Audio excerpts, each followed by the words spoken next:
The Cleveland Cavaliers utilized a historic offensive performance to surge past the Warriors in Game 4 of the NBA Finals.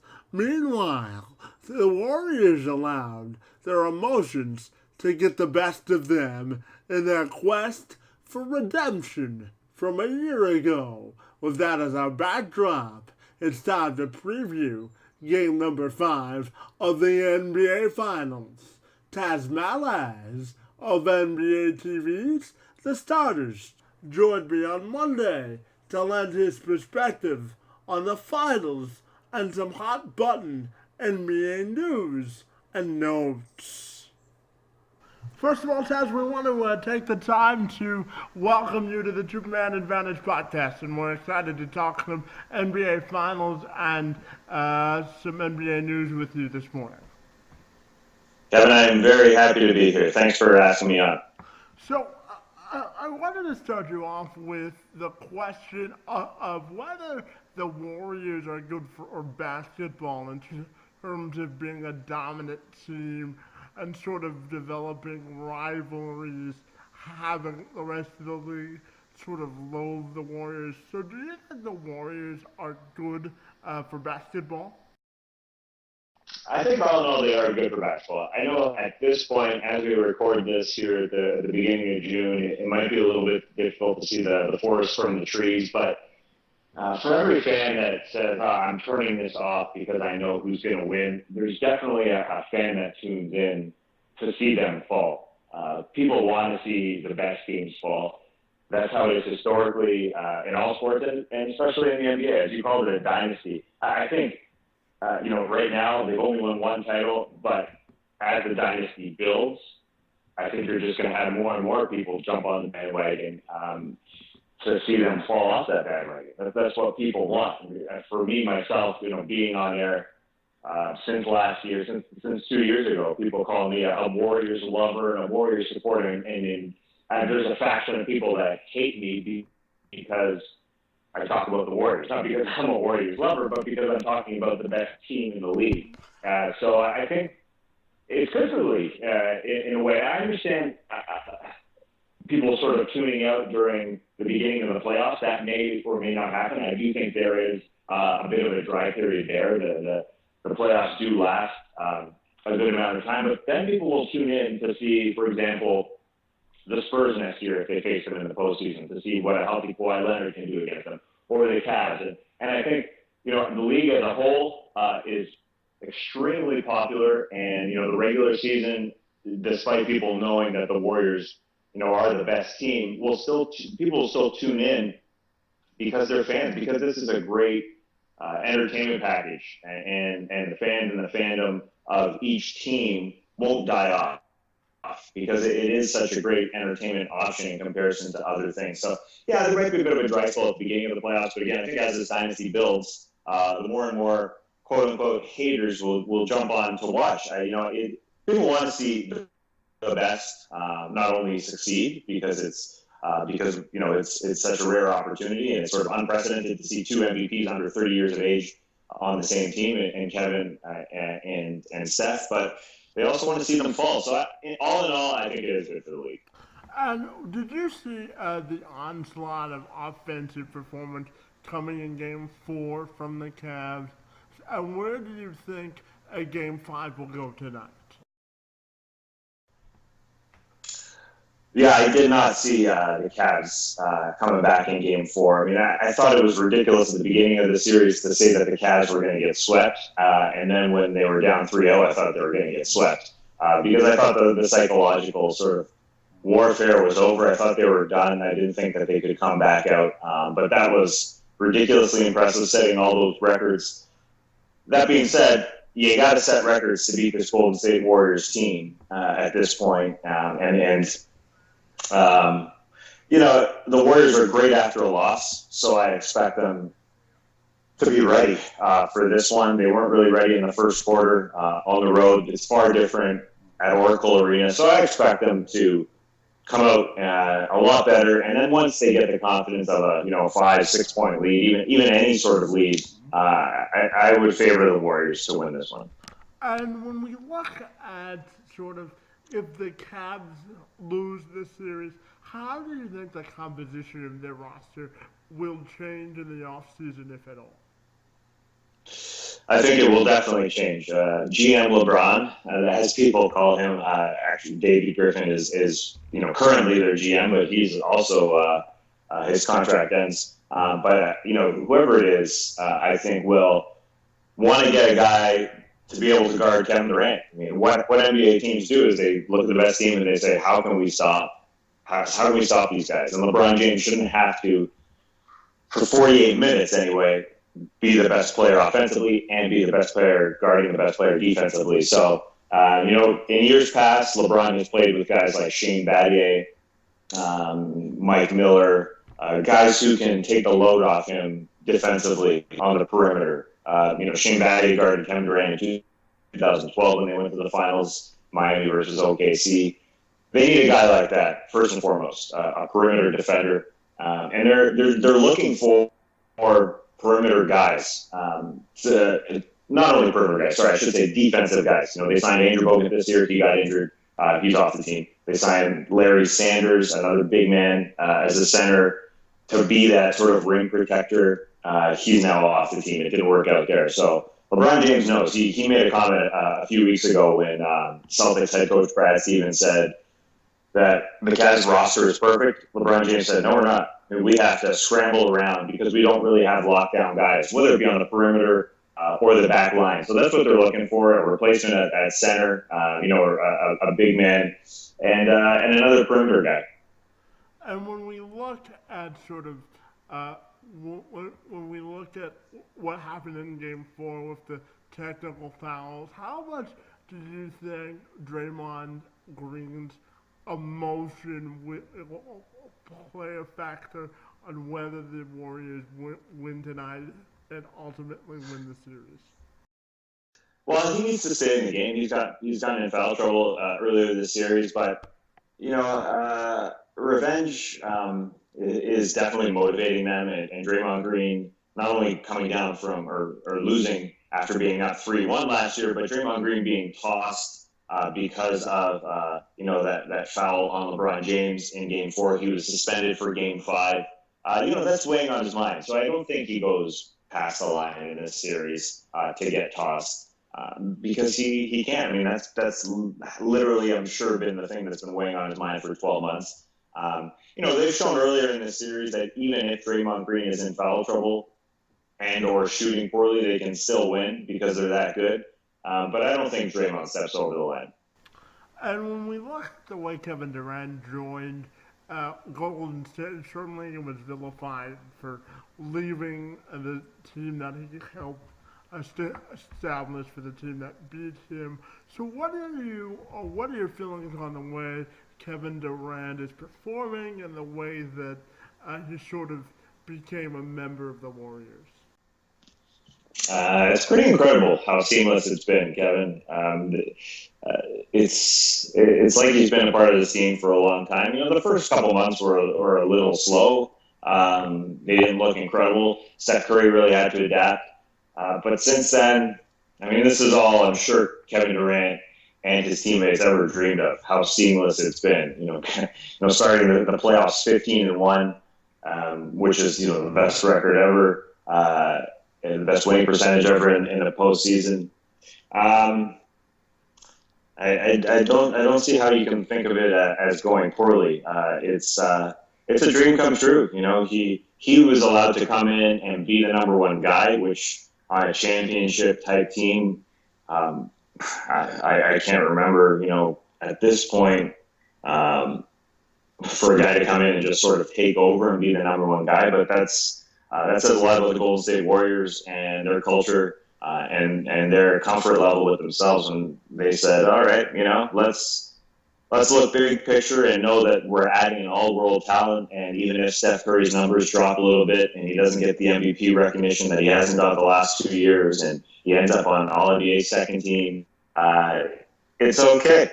So it says a lot about the Warriors and their organization. Now, when we look at leagues like the NFL and the MLB, parity is sort of the name of the game and why they make so much money for so many teams, but for the NBA to be successful, it's a league of stars, and certainly, are you worried about sort of the monopoly of the NBA, if all of the stars go to one specific team, and the way parity would be perceived for the NBA or not?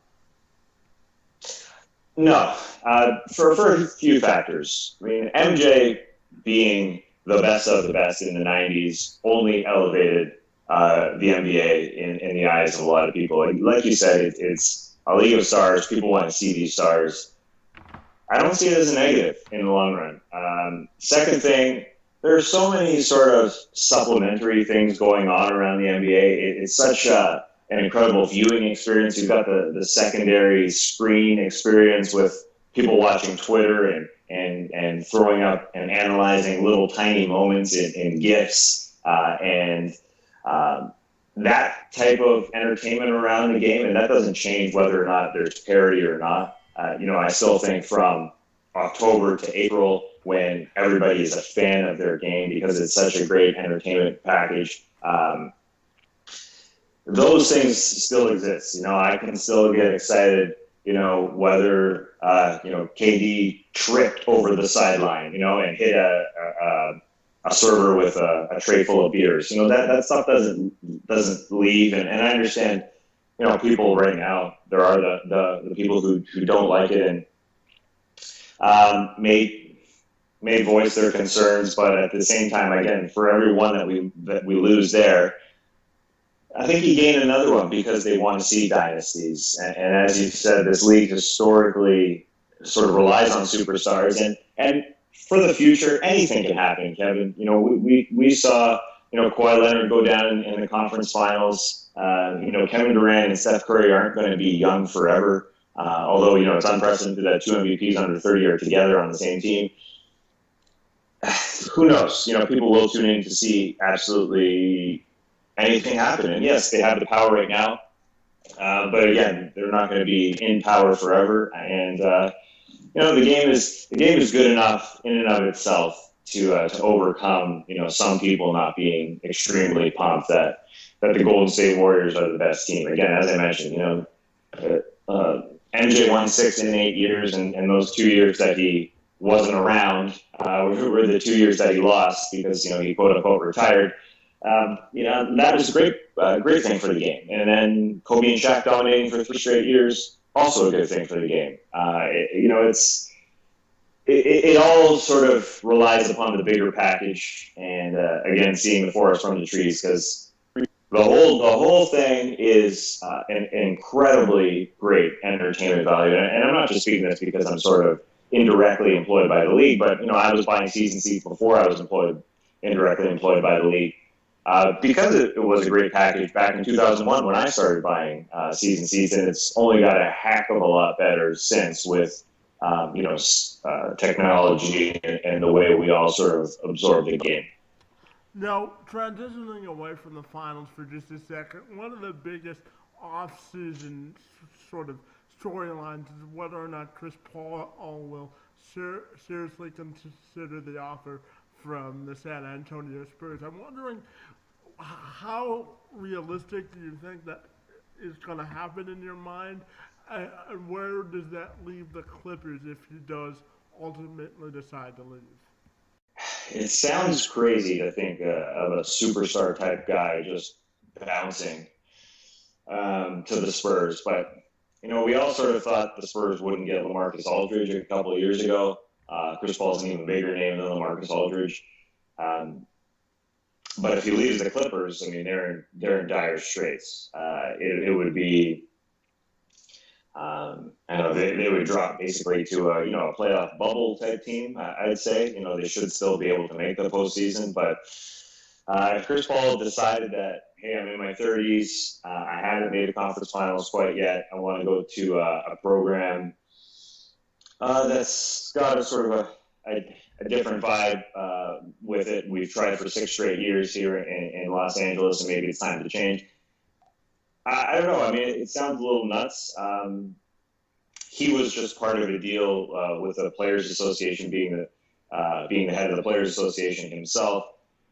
that allows for older players to sign bigger contracts. So he could sign the biggest contract with the Clippers. So it does sound a little bit off base to say he's just going to jump to the Spurs and he signed that agreement and now he's not going to benefit from it. But number one, I don't think Chris Paul's all about money. Number two, he could still sign with the Clippers and eventually be traded from the Clip if things don't work out. Because, as Doc Rivers said at the beginning of 2015, that season, he said, teams just get stale. And his Clippers team, after saying that, it appears stale. Although I thought that they could give the Warriors a run for their money the last couple of years, it hasn't happened. And maybe it's time for a change, or maybe Chris Paul sees that. So it seems a little too perfect. We talked about this on the Starters. It seems a little bit too perfect, the marriage between Chris Paul and the Spurs. It just feels like Chris Paul and Greg Popovich and that organization would get along really well. Although it also feels a little crazy for the Spurs to be reeling in big free agents, because that hasn't been their history. They just haven't done that in the Tim Duncan era until LaMarcus Aldridge. So it would change the balance big time. And as we just talked about the Warriors in the finals. That team could give the Warriors a run for their money. And, seeing Kawhi Leonard make the final seems a little bit natural over the next several years. And that's why I don't bet on the Warriors to make it each and every single year, because Kawhi Leonard is that good. And you add a Chris Paul, that team would be out of this world. And as we inch closer to the draft, I'm wondering what you'll be watching for as we get a new wave of players in the league. Well, Kevin, I'm not a draft expert myself. So when I watch the draft, I tend to watch for the trades that happen in the NBA. The wrangling of draft picks, whether or not the draft picks get traded. I've read that there are several franchise players in this draft. I'm not sure what that means, if that's legitimate, but upwards of like 7 or 8 franchise players. So that and all the trade rumors and all the talk, and everybody who knows about college basketball will be interested in where Lonzo Ball goes, because that means LeVar Ball goes with him. And the jostling of what the Lakers and Celtics do at the top of the draft, and it's always a good time. It's always a good event. And when my final question for you has to do with the off season as a whole, and sort of things that you'll be watching out for to happen over the summer.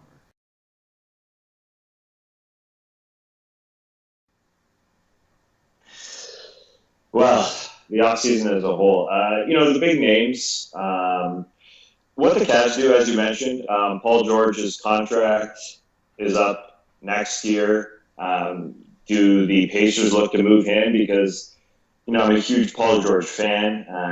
He is such a modern day NBA player. There's been talk about him going to the Cavs, which would be astonishing, because he would be sort of the perfect foil for Kevin Durant in the other conference. But that LeBron, Paul George rivalry that they had when the Pacers were sort of, looking to knock off the Heat a few years ago was incredible. So the Paul George saga is extremely interesting. The Chris Paul saga, extremely interesting.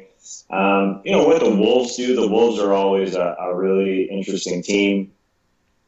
Gordon Hayward, whether he'll leave the Utah Jazz, up and down each and every conference. There's some interesting stuff. What the Thunder do to support Russell Westbrook. If the Raptors look to sort of retool and don't continue to go in the same direction, if they think they can't get the Cavs. I'm just a fan of the game, and I'm a fan of also roster tinkering and roster composition. So, up and down, there's so many interesting things going on. The biggest thing, I guess, in the Eastern Conference, what we look for each and every year is a team to make that leap, to be able to battle with the Cavs, to be a great second-place team, to have a legitimate chance. And I thought when the Raptors got Serge Ibaka and PJ Tucker, at the trade deadline, it was going to be a legitimate chance to, at least give them a run. And the few months, I guess, didn't do enough for the Raps in terms of chemistry and camaraderie. So maybe a full year will help them, but we're always looking as sort of general fans of the game to see a team be able to battle the Cavs in the Eastern Conference. So to see what that second group, whether it's the Wizards, Raptors, whoever, take that leap, the Celtics as well, obviously, and to see what they can do against the Cavs. A whole long-winded answer, Kevin, to say I love the league and I'm looking forward to everything that happens. Hey, Tas, we had a great time talking some NBA basketball with you this morning, and we want to thank you for your time and wish you well as we watch the rest of the season unfold, buddy. Kevin, I appreciate you asking me on, and I want to say to you, keep up the great work. Thank you very much.